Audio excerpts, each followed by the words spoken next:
As Tennessee high school football fans, we all know about tradition. At Rice Buick GMC, that's no different. Rice has been family owned and operated right here in Knoxville since 1957. I'm Eric Ainge, and Rice Buick GMC is the only choice for this old Tennessee quarterback.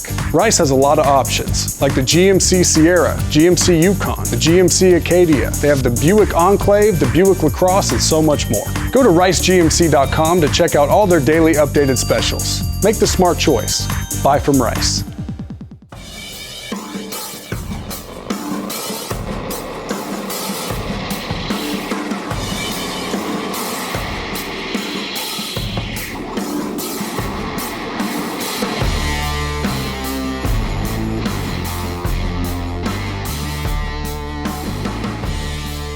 Welcome in RTI TV. I'm Houston Kress. This is Daniel Lewis. We are live in the Rice Buick GMC studios, breaking down Vols versus Bama. Daniel, a lot of plays in this football game, a lot of big plays, a lot of crucial plays. We were forced to pick 5 for this segment.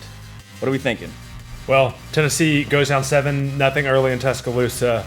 Tennessee actually moved the ball pretty well early in the game. Had a lot of progress on that first drive, came up with no points. Second drive, though, Vols able to get on the board. Nice shot from Joshua Dobbs to Josh Smith. Houston, how are they able to do that? Great design by Tennessee. If you look at it, as soon as the snap of the ball, you've got Josh Smith down, you've got Juwan Jennings down. Bama's in zone, so they're trying to run a trick for the zone. It looks like they're going to run the crossing route. So then obviously the cornerbacks would switch responsibility.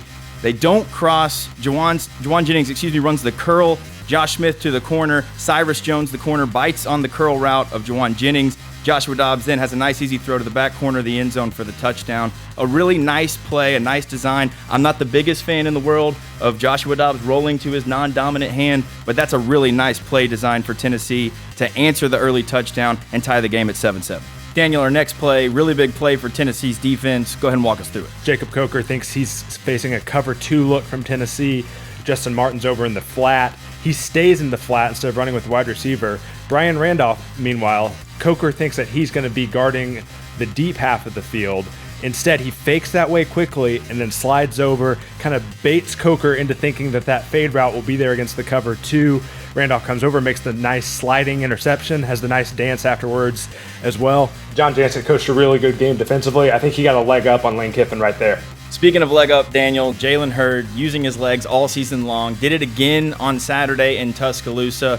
What have we seen from Jalen Hurd so far this year? Butch Jones has said it several times this past week. He's really one of the most undervalued running backs in the nation, and that's high praise with players like Leonard Fournette, Derrick Henry, a lot of really good backs around the nation. But he really showed it in Tuscaloosa. He got those tough yards after contact, things like that, doing the small things that running backs have to do. There's one run in particular kind of at the end of the first half I know you want to talk about. Yeah, absolutely. As you can see here, Tennessee in a 3rd and 15, 30 seconds on the clock.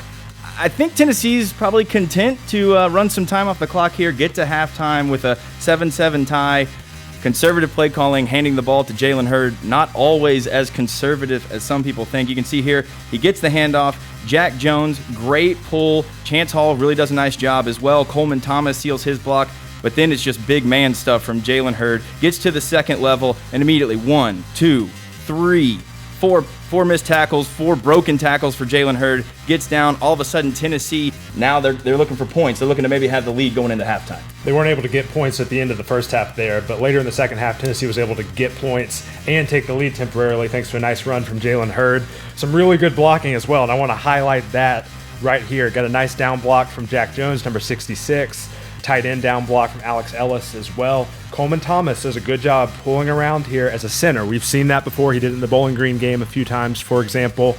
Jalen Hurd gets a little space, some downfield blocking really good from the wide receivers, especially Juwan Jennings. And I want to highlight the block by Chance Hall at the beginning as well. He's able to kick out the linebacker, give Jalen Hurd a little bit of a seam. Houston, when he has a seam, it's usually going to be a really big play for Tennessee. Yeah, you mentioned Chance Hall. Just a great job by him. Him and Jack Jones, 2 true freshmen, getting their first ever collegiate start on the road against a top 10 Alabama team with arguably the best defensive front 7 in the country. They made a lot of plays. Unfortunately, in this type of game, only takes one play to get you beat. Now, Daniel, we're going to look at the last play of the game for Tennessee's offense. 2nd and 24, minute and a half on the clock, 4th quarter, needing a touchdown. Obviously, Tennessee's in full pass mode here. You've got to take a shot down the field. They put the tight end in motion.